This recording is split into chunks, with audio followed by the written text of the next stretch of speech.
After years of wanting to make it, Guillermo del Toro finally got to make his version of Frankenstein. It really makes a lot of sense. Del Toro's work often deals with these figures, these kind of grotesque, macabre people or monsters sometimes that question their place in the world, that question their own humanity. And that's really what Frankenstein is about. He's also somebody who loves, this gothic atmosphere. And, what could be really be more gothic than the version of Mary Shelley's Frankenstein? Now, I'm not a Frankenstein expert by any means. I've seen a few of the films and stuff in the past, but I never read the original book. But I think it's a character that is tailor-made for this director to adapt, a director that I am a very big fan of.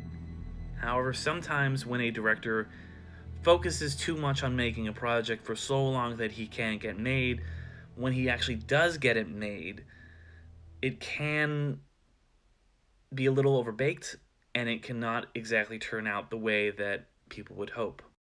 And I was a little bit nervous that that was maybe the case when this movie started, because in the first half, actually, especially there's like a framing story in the beginning where you see a ship out in the Arctic. They pick up Victor Frankenstein, who's being pursued by the monster.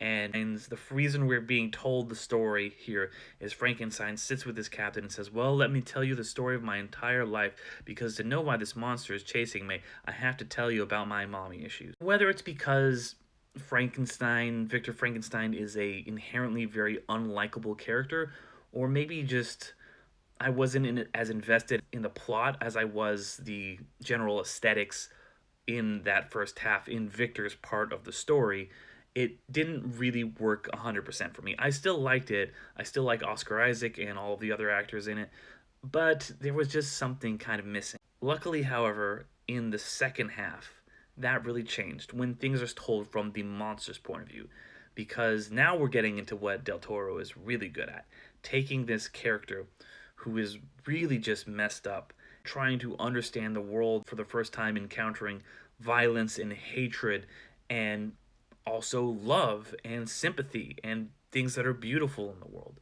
And I think that whole thing was so much more fascinating. The movie really rebounded for me in the second half. Overall, I really enjoyed this movie. I'm glad that Netflix is allowing these creatives to work on their visions that they've wanted to make for a long time. I have my thoughts about how their theatrical distribution or lack thereof is going, but I'm still very, very glad that we got this vision from Del Toro.